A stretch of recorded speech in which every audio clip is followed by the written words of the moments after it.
Assalomu alaykum hurmatli talabalar. Bugungi mavzumiz metall ustunlar, asos qismlarini loyihalash va hisoblash mavzusida bo'ladi.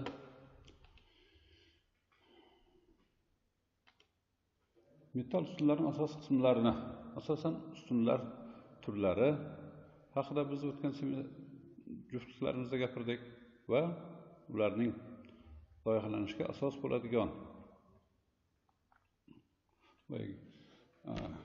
qiymatlarni sizlarga berdik.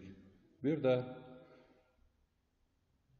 asos qismi uchun ustunning sterjini va ustunning bosh qismi qanday bo'lishi katta rol o'ynaydi.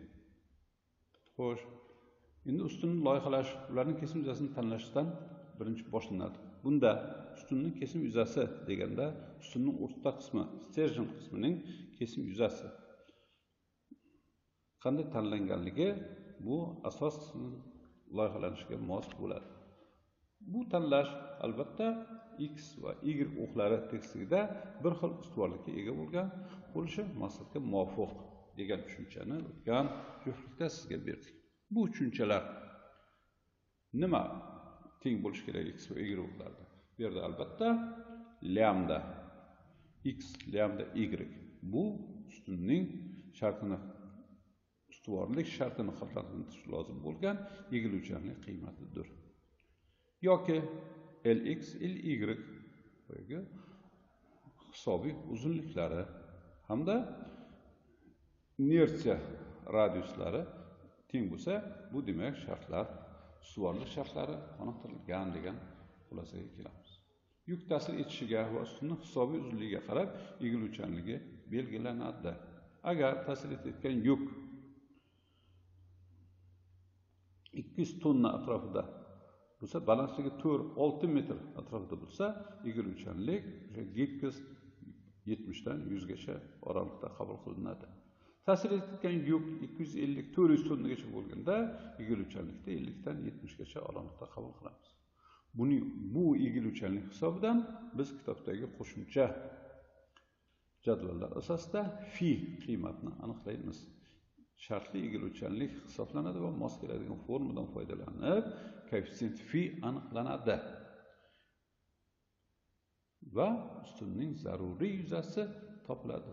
Mana A barobar talab qilingan TK indeksda TK bu talab qilingan degan tushunchani beradi.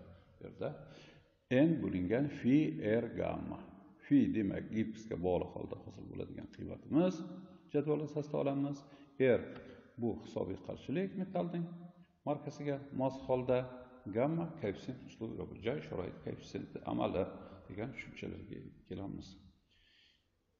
Keyingi slaydimizda mana kesim yuza tanlab olingandan keyin inersiya radiusi va tomonlar o'lchimlari aniqlanadi. Bu yerda inersiya radiusi albatta hisobiy uzunlikning gibkizga nisbati bilan aniqlanadi. I talab qilingan L 0 bo'lingan lambda formula bilan va tomonlarning o'lchamlari albatta H va B qiymatlar bilan belgilangan. Ular o'sha inersiya radiusiga bog'liq holda qabul qilinadi. Kesim yuzasi tanlagach ustunning mustahkamligi va turg'unligi quyidagi formulada tekshiriladi. Bu endi konstruksiyalarning birinchi chegaraviy holat sharti mana shu formulada o'z ifodasini topadi. Bu yerda J kichik bo'lishi kerak R. Hisobiy qarshilikdan zo'riqishimiz kichik bo'lishi kerak. Bu yerda albatta qo'yilgan kuch yuk N qiymat bilan ifodalangan. Fi minimalniy, bundan kesim yuza, ana endi joy sharoit koeffitsiyenti hammasi hisobga olinadi. Xo'p.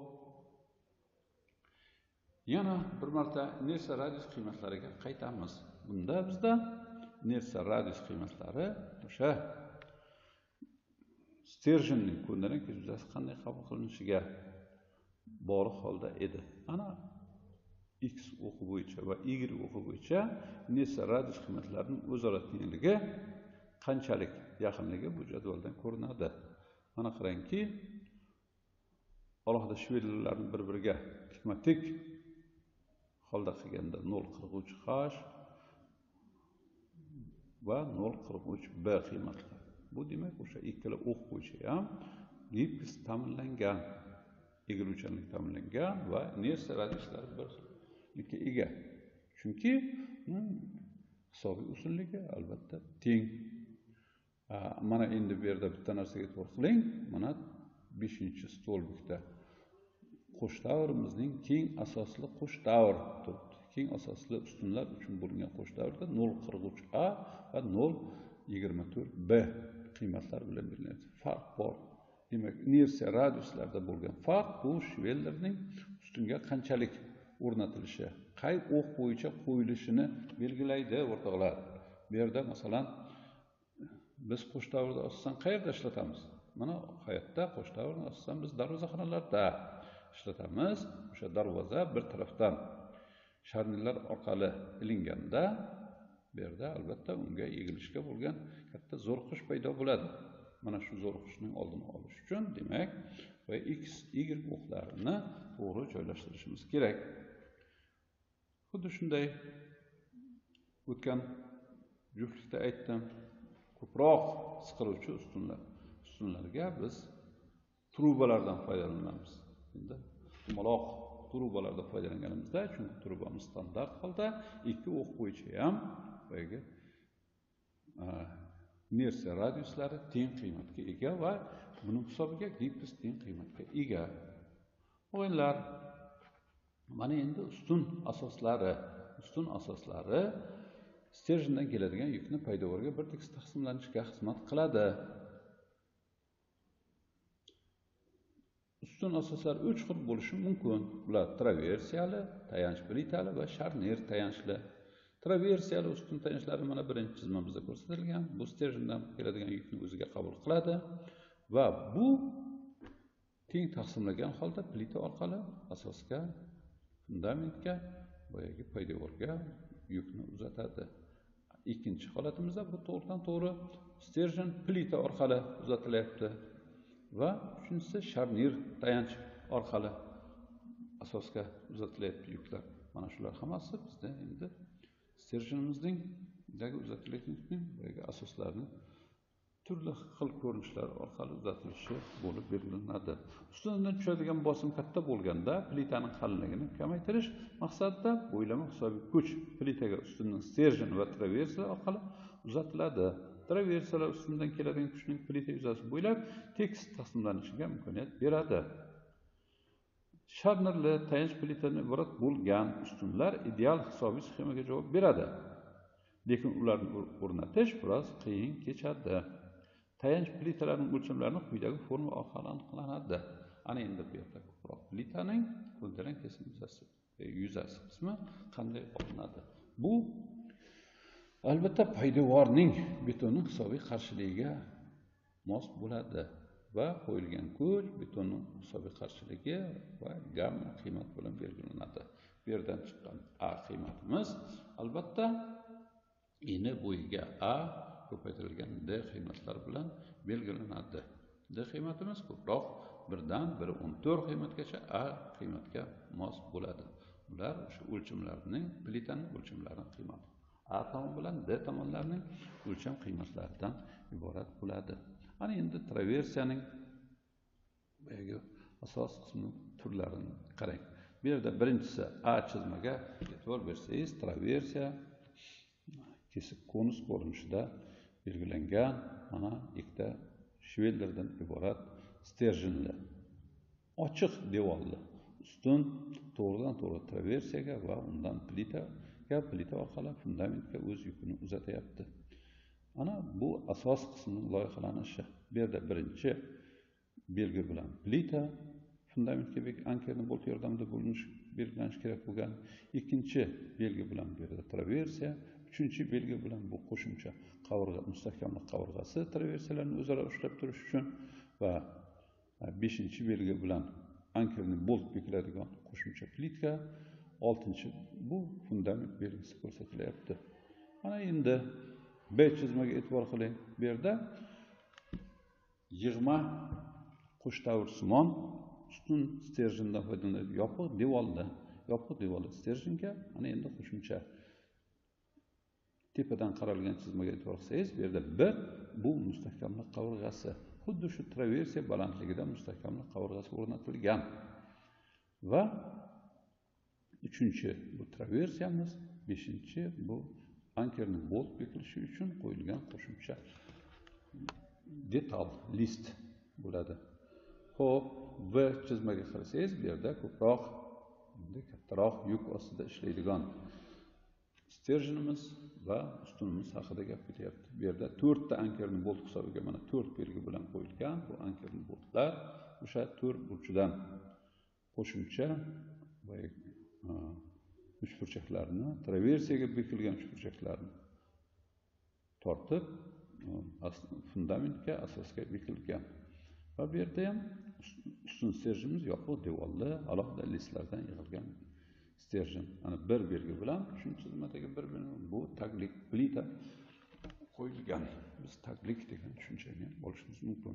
Endi o'rtoqlar, bu yerda biz sizga qo'shimcha video qo'yib berishimiz mumkin loyihalanishi bo'yicha. Mana ko'ring. Chizmada ko'rilgan video to'lig'icha mana 30 cm ga 30 cmlik video ketyapti. Mana buning taglik qismi chizilyapti. E'tibor qilsangiz, bu yerdan mana tepadan qo'shni alohida tushadigan sterjinlarning chizmalari yopiq devorli ustun kelib joylashyapti. 3 ta listdan iborat. Ana 3 ta listdan iborat bo'lgan sterjimizdan ankerning boltlarining joyi o'yilyapti. Mana traversiyaning joyi o'yilyapti va qo'shimcha yonidan traversiyaga plitka pastdagi taglikni bekitish uchun bo'ladigan qavurg'alar joyi o'rnatilgan. Mana buni endi hozir aksinometrik ko'rinishini ham ko'ramiz. Mana ankerning boltlari joylari o'yildi o'rtoqlar. Mana tepadan keladigan sterjinimiz to'lig'icha ko'rsatildi. Yonidan traversiyalarimiz bekildi. Ana qo'shimcha qavurg'alar, mustahkamlik qavurg'alari traversiyani taglikka, plitkaga bekitish uchun qo'yildi va mana umumiy ko'rinishda, aksinometrik ko'rinishda bu belgi hisobga olindi. Tasavvur qiling, mana qanchalik chiroyli. Endi bu yerlarga biz albatta ortiqcha detallar, bizga kerak bo'lmagan detallar qo'ydik. Hisobdan chiqariladi. Bu yerda chiqarilganda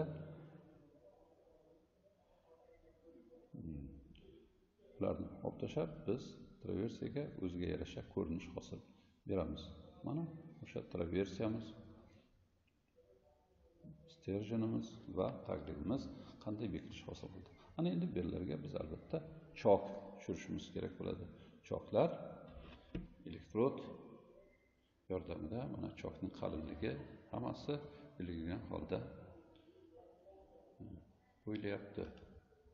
Xo'sh, mana choklarimiz qo'yilib bo'ldi va tasavvur qiling, mana ranglanib, biz alohida ranglar bilan buni ko'rinishini hosil qilamiz. Mana devorlari, uning traversiyaning o'lchamlari, hammasi to'lig'icha ko'rildi.